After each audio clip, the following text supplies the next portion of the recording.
votos. Queria chamar agora o doutor Antônio Carlos, assessor jurídico do CFM, a palestra Inclusão da Pessoa com Deficiência.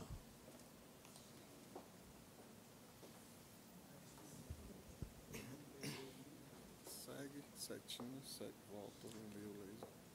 Prefere aqui ou tá sem fio? Aqui mesmo? Aqui mesmo. Bom dia. Eu cumprimento a mesa em nome, na pessoa do presidente Carlos Magno. Cumprimento a plateia, agradeço à doutora Rosilane pelo convite. Muito bem. O nosso tema é sobre a inclusão da pessoa com deficiência.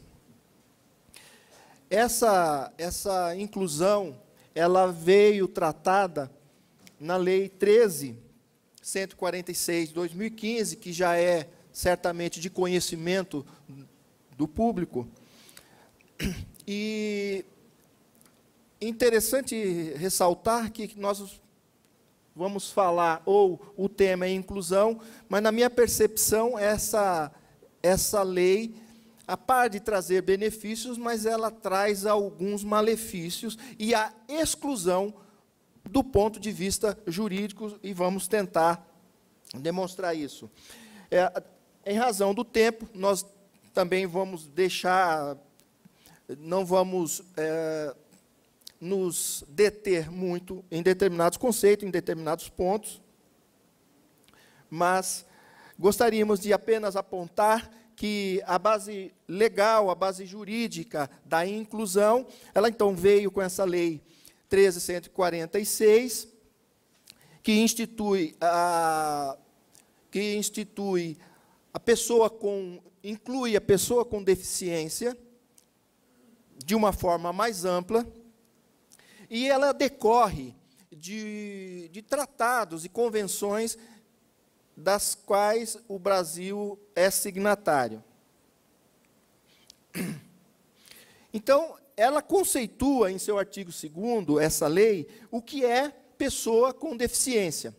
Apenas trazendo o conceito legal, nós podemos dizer que é aquela pessoa que tem um impedimento de longo prazo, e aí é a medicina que vai ter que dizer qual é esse longo prazo, porque a lei, pelo menos a letra da lei não diz qual é, de natureza física, mental, intelectual, sensorial, o qual, em interação com uma ou mais barreiras, pode obstruir sua participação plena e efetiva na sociedade, em igualdade de condições com as demais pessoas. Falar de o Estatuto da Pessoa com Deficiência, falar de inclusão, eu preciso chamar a atenção e dizer que esse Estatuto ele influenciou fortemente a teoria das incapacidades que o Código Civil traz. Código Civil de 2002, em seus artigos 3º e 4º. Mas, antes, lembrar e destacar que o Código Civil estabelece, no seu artigo 1º, que toda pessoa é capaz de direitos e deveres. E, se toda pessoa é capaz de direitos e deveres, nós, falando de pessoas incapazes, então, devemos perceber que o Código Civil, ele trazia uma grande preocupação com as incapacidades. Vejam que o artigo 3º do Código Civil, ele trazia um rol de 3 itens, dizendo que são absolutamente incapazes. Então, as pessoas que ali se encontram, ou se encontravam, eram tidas do mundo jurídico como plenamente, absolutamente incapazes de praticar atos na vida civil, atos negociais, de firmar contratos, enfim, precisavam de um representante para praticar esses atos. O artigo 4º dizia dos relativamente incapazes, e ali traz 4 hipóteses em que, dentre essas 4 hipóteses, nós temos o inciso 2, ébrios, viciados em tóxicos, e os que, por deficiência mental, e aqui entra a deficiência e entra o papel do médico para estabelecer essa deficiência, que tenham discernimento reduzido. E agora, como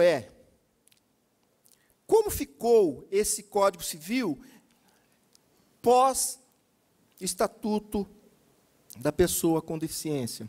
Primeiro, o artigo 3º praticamente ficou vazio. Então, salvo os menores de 16 anos, nós não temos mais ninguém absolutamente incapaz. Tá? Nós não temos mais ninguém. E isso é em decorrência da igualdade que o Estatuto procura dar. Já foi até criticado aqui da plateia esse ponto, da igualdade que o Estatuto pretende dar aos deficientes. Então, não temos mais ninguém absolutamente considerado juridicamente absolutamente incapaz. E as pessoas com incapacidades, então, foram tratadas hoje no seu artigo 4º, que fala dos incapazes relativamente de praticar certos atos, ou as maneiras, ou a maneira de os exercer. Aqui, chamar a atenção, porque esses certos atos que a lei fala, são certos atos negociais e de natureza patrimonial. Porque o Estatuto da Pessoa com Deficiência diz que esses atos não podem ser atos familiares, pessoais, direito de votar. Não são abrangidos aqui, não são limitados. Apenas há um limite dos atos negociais patrimoniais. E aqui, então, os maiores de 16 e menores de 18... 2, os ébrios habituais, os viciados em tóxicos e os que, por deficiência mental, têm o discernimento reduzido. Então, havendo a constatação da redução do seu discernimento, essa pessoa vai ter os seus atos da vida civil limitados, atos negociais.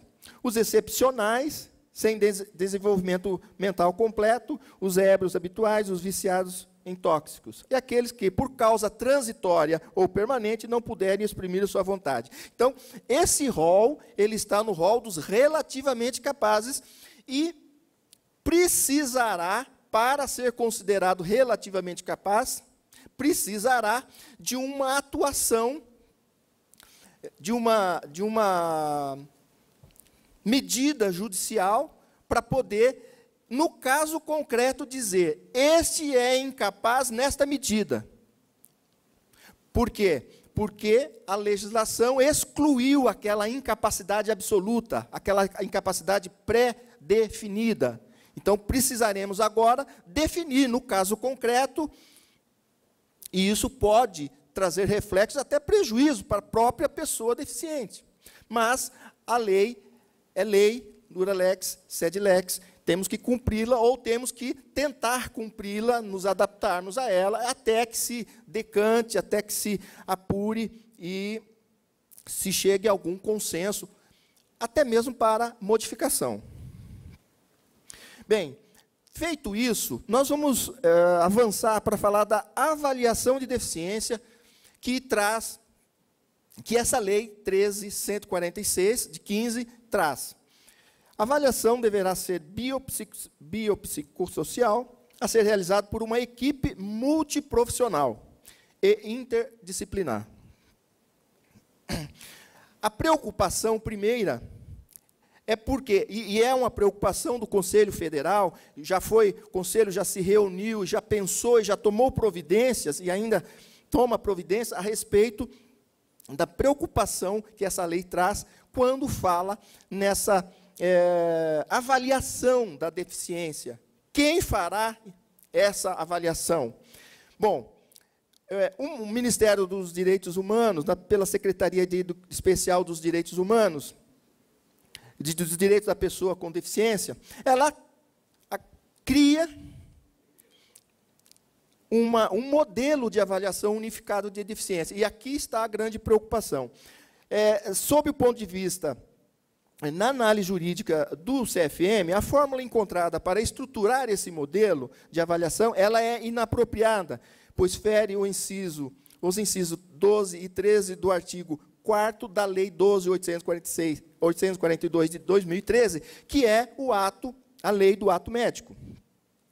Prevê o referido modelo de avaliação a deficiência, de avaliação de deficiência, uma equipe avaliadora formada por pelo menos 3 profissionais de ensino superior para elaborarem uma abordagem biopsicossocial para aferirem a existência de deficiência física, sendo essa avaliação dividida em 3 etapas distintas: avaliação de saúde, avaliação social e avaliação na área psicológica. O que mais nos chama a atenção é o item 1 da avaliação de saúde, e ali esse modelo ele traz que essa equipe multiprofissional ela pode ser formada por médicos, fisioterapeutas, terapeutas ocupacionais, enfermeiros, fonoaudiólogos, e presta atenção, ou educador físico. Então, aí é que está a sutileza e a preocupação do Conselho, porque ele diz que o médico vai participar dessa equipe, ou o educador físico, ou o fonoaudiólogo. Então, a preocupação do Conselho é para mostrar que esse ou ele não tem cabimento, quem participa dessa avaliação é o médico. Contudo, a percepção jurídica do Conselho Federal na avaliação de qualquer doença física, mental, social, pressupõe uma perícia médica, sendo o médico o único profissional autorizado por lei para realizá-la. Estabelece, então, o artigo 4º, nos incisos 12 e 13 da Lei 12.842, que é a lei do ato médico, que são atividades privativas do médico. 12, realização de perícia médica, exames médicos legais, excetuados os exames laboratoriais, etc. E 13, atestação médica de condições de saúde.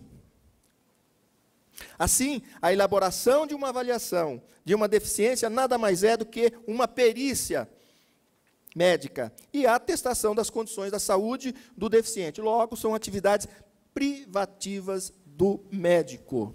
Doutor Antônio, 3 minutos. Muito bem.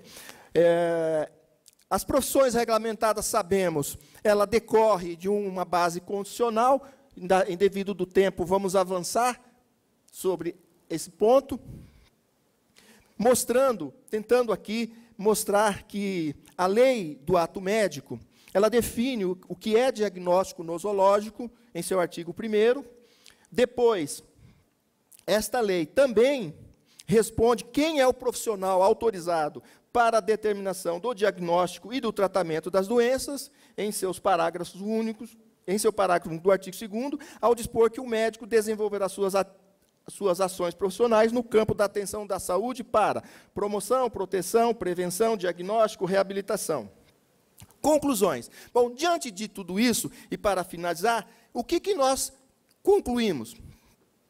Que somente o médico, e isso com a preocupação de que, ao interpretar, ao implementar esta lei, o Ministério dos Direitos Humanos, através de sua secretaria, procura estabelecer um modelo unificado, e quem é que pode participar desse modelo unificado. Então, que conclusão nós podemos chegar? E para encerrar, somente o médico tem habilitação legal para a realização de diagnósticos clínicos nosológicos, que passa pela anamnese, elaboração clínica, requisição de exames complementares e definição de hipóteses diagnósticos. Não há se cogitar, não há se admitir que profissões outras da área da saúde ou não se arvorem na competência de fazer essa perícia médica. Com o advento da Lei 12.842, que é a lei do ato médico, a realização de perícia, então, é um ato privativo do médico que esteja regularmente inscrito em seus respectivos conselhos de classe. É ilegal, portanto, e essa é a conclusão do Conselho Federal, e, em razão disso, já tomou providências, já notificou o Ministério para que isso não ocorra. A conclusão final é que é ilegal esse modelo de avaliação unificado de deficiência. Peço escusas pelo curto tempo que a gente teve que falar, e essas são as minhas considerações, e muito obrigado.